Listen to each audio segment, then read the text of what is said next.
자, 소장님 첫 번째로 전해주실 만한 한 주간의 부동산 이슈는 어떤 것들이 있었습니까? 첫 번째 이슈는 전세에 대한 부분이에요. 전세가 심상치 않다. 매매도 심상치 않다. 이거는 제가 얘기를 했는데 그냥 이제 좀 정부에서 어떤 얘기를 했냐면요. 임대차 3법 이제 입법이 시작된 지 7월 30일 정도가 되면은 1년이 돼요. 1년 동안에 어느 정도 우리가 성과가 있었을까? 그거를 자화자찬을 한 거예요. 그게 이제 문제가 된 거죠. 왜냐면은 서울의 한 100대 아파트 이제 자체적으로 고른 아파트예요. 공개는 하지 않았어요. 그런 거 보고 전체적인 이제 통계를 보니까 와, 임대차 갱신율이 77%가 됐네. 77.7%. 그 전에는 50%대였는데 57.2%였는데 이 법이 시행된 다음에 77%가 됐네. 와, 이제 2년만 사는 사람보다 2년보다 더 많이 4년 동안 사는 사람들 주거 안정이 되었네. 야, 높은 수치자. 우리 칭찬하자. 이 얘기를 한 거예요. 그런데 잠깐만 소장님, 근데 50%에서 70%가 됐다는 건 는 건 맞잖아요. 그럼 자화자찬 할 수 있는 거 아닙니까? 할 수 있나요? 네, 한번 얘기해 볼게요. 할 수 있는지 없는지. 궁금해서 여쭤보는 거죠. 제가 너무 전투적이었나요? 근데 그래서 아무튼 주거의 안전성을 높였다. 2년 만에 이제 이사를 가는 비율을 줄였다. 이러면서 자화자찬을 했어요. 근데 이게 정부의 입장. 그런데 이 자화자찬을 하려고 하면은 전체적인 종합 평가를 해야 돼요. 그렇죠. 근데 5개의 챕터가 있으면은 1개의 챕터에서 잘했어. 근데 4개의 챕터에서 꽈락이야. 그런데 그거를 자화자찬 할까요?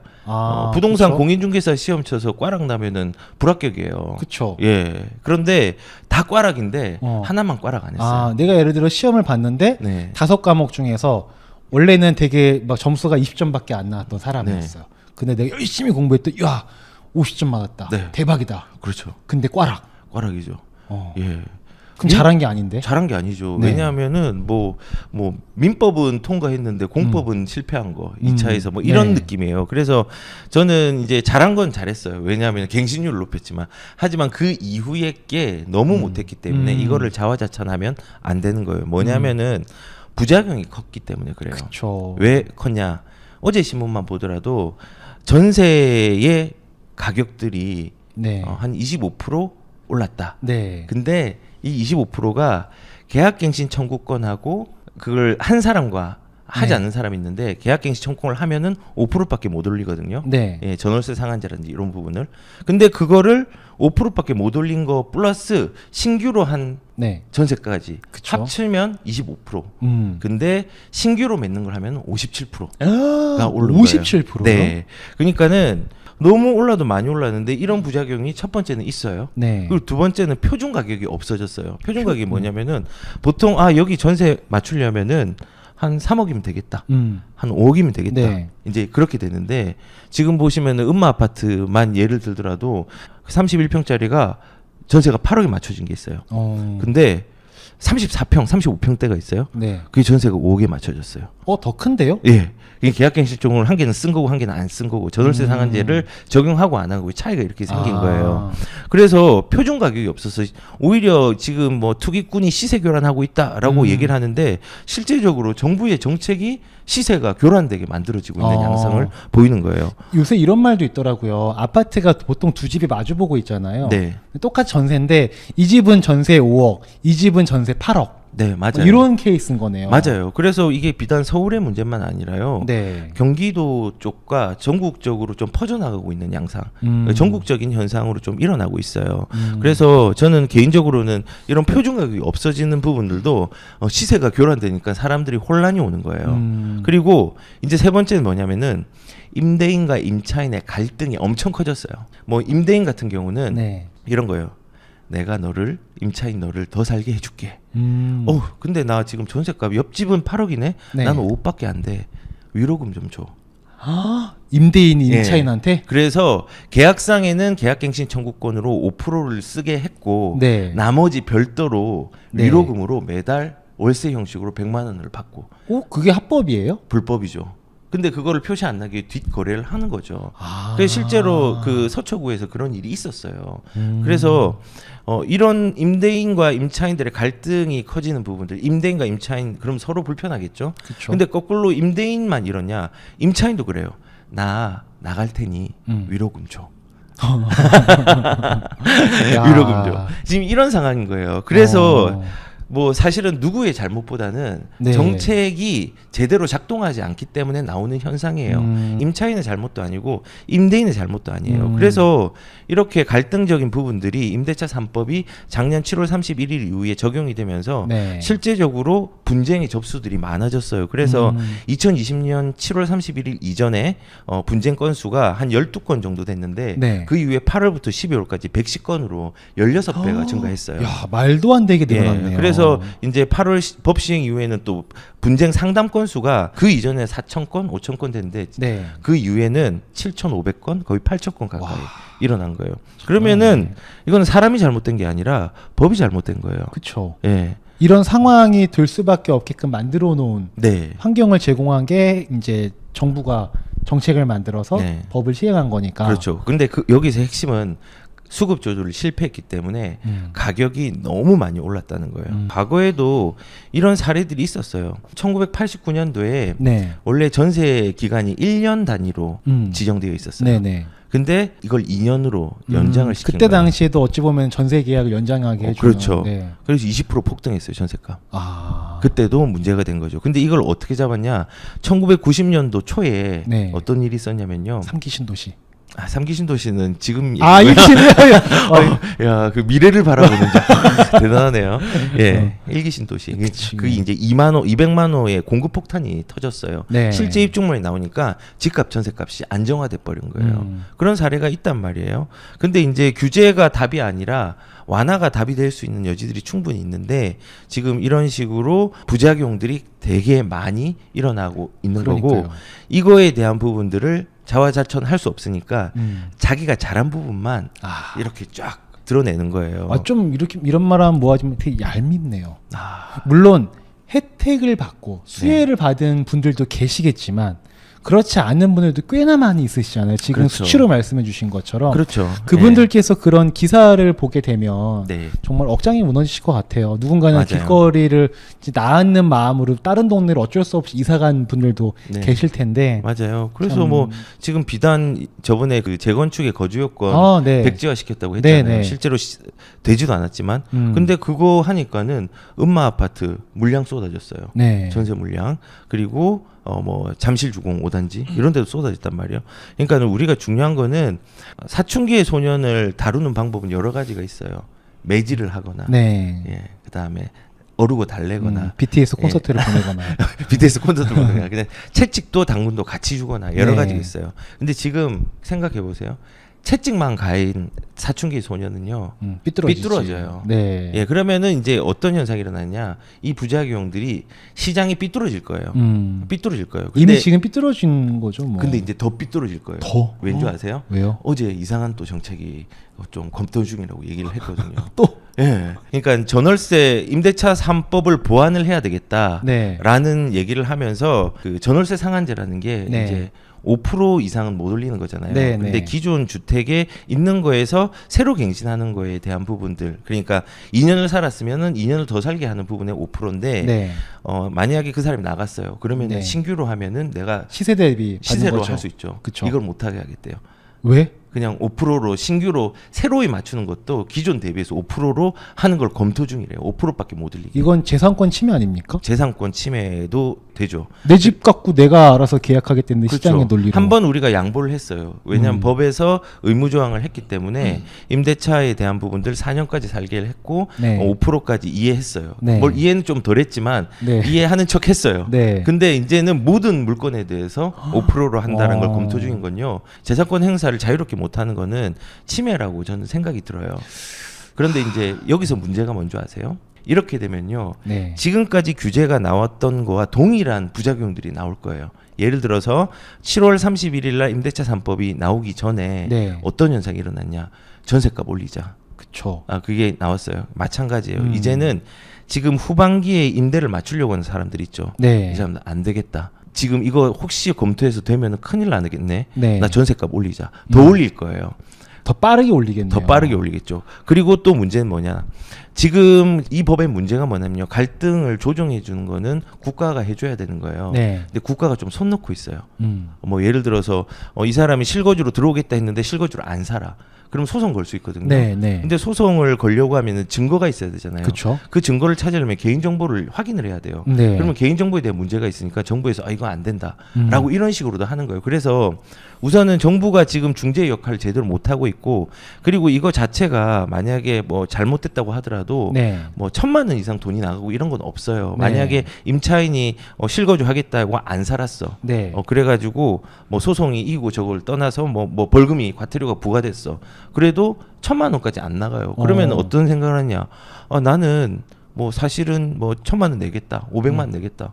그 대신 나는 임차료를 새로 맞출 때 그 법 어기고 시세 대비해서 맞추면은 사실 손해가 아니거든요. 그렇죠. 네, 그렇게 이제 하는 사람들이 생기기 시작할 거예요. 생기기 쉬운 시장이죠, 뭐. 네, 왜냐하면은 만약에 예를 들어서 모든 그 올린 시세에 올린 거를 다 회수하겠다 이런 못 하죠. 근데 그러면 진짜 재산권 침해예요. 심각한 침해죠.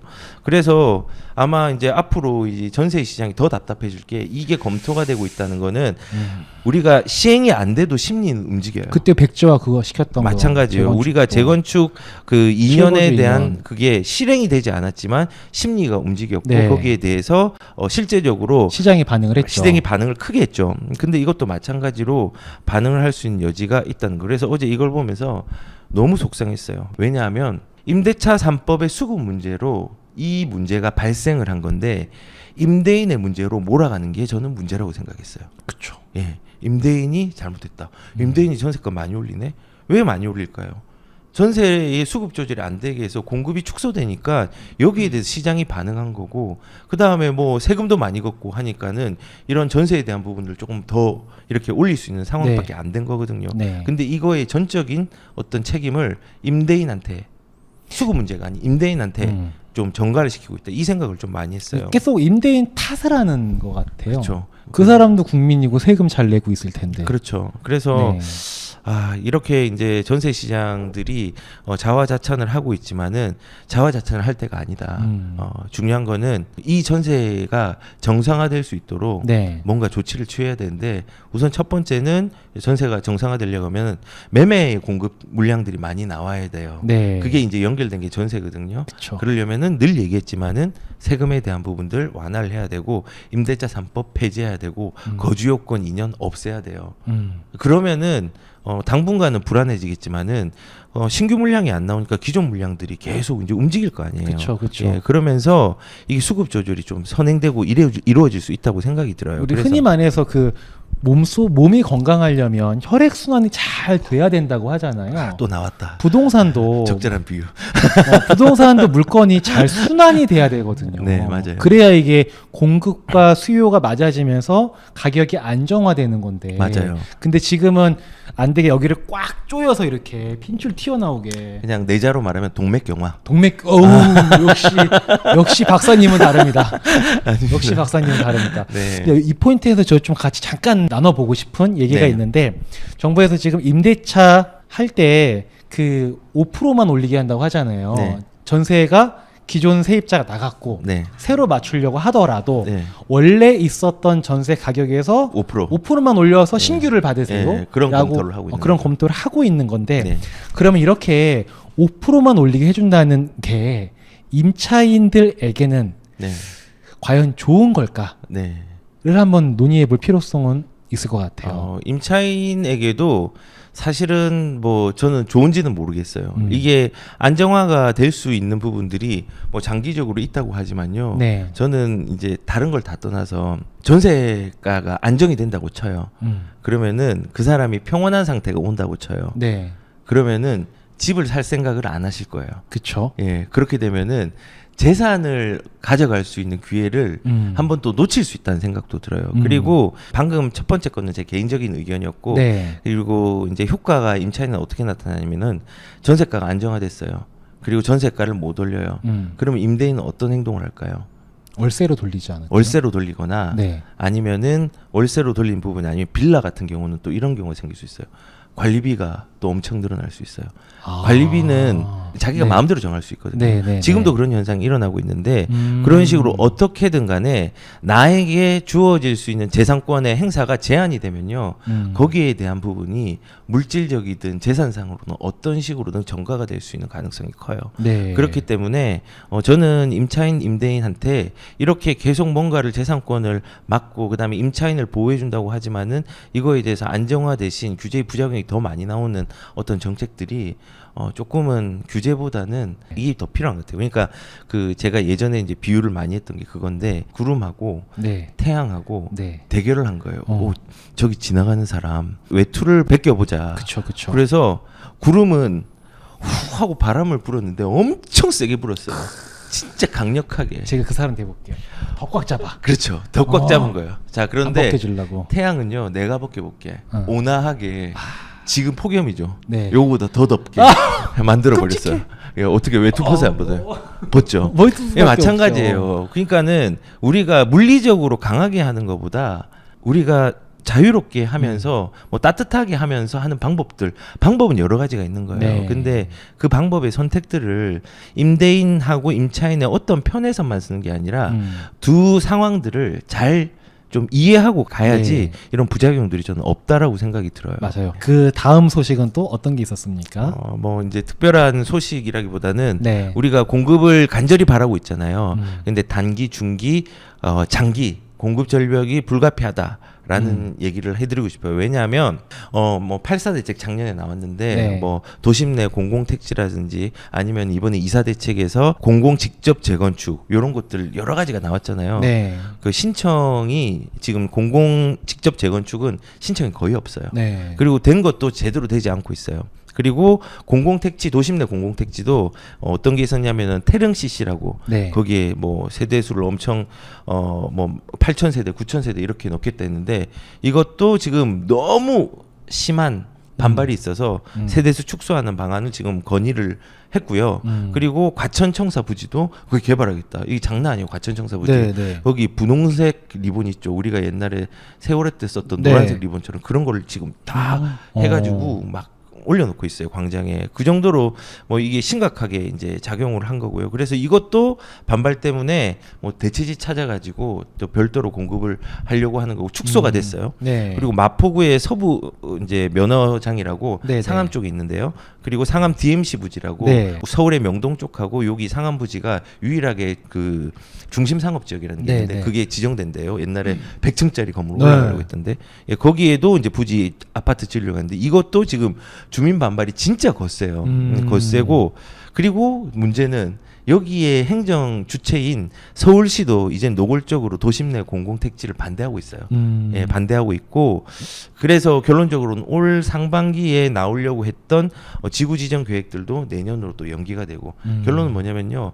8.4 대책 그다음에 이번에 2.4 대책에서 크게 공급의 정책을 냈어요. 이게 거의 지금 실행이 되게 난항을 겪고 있고 어려운 상황이에요.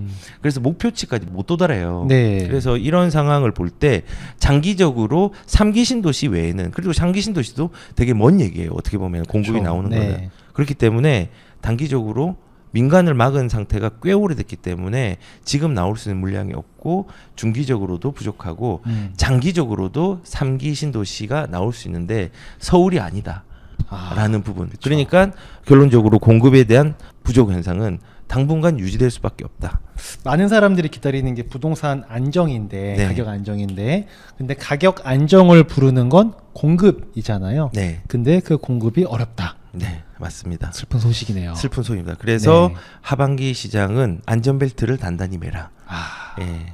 그 말씀 드리겠습니다. 그러니까 이 얘기는 지금 정말 작년에도 계속 이 얘기가 했던 것 같은데 도대체 이게 바뀔 기미가 보이질 않네요.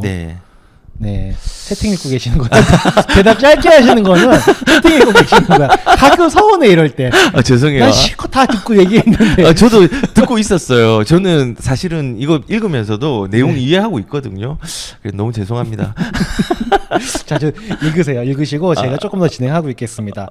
자, 이제 소장님 모시고 한 주간의 또 부동산 이슈에 대해서 들어보는 시간을 가져봤는데요. 첫 번째 이슈는 정부의 정책들로 인해서 사회 간의 갈등이 좀 생기고 있다. 이런 부분이 있었고, 두 번째는 공급이 늘어날 기미가 보이지 않는다. 네. 이런 부분에 대해서 짚어주시도록 했습니다. 자, 그리고 또 한 주간의 이슈 중에 전해주실 만한 내용이 있을까요? 네, 그 한 주간의 가장 큰 이슈가 네. 실버 버튼. 센터장님의 실버 버튼. 저한테 그게 가장 큰 이슈입니다. 아유, 감사합니다. 네.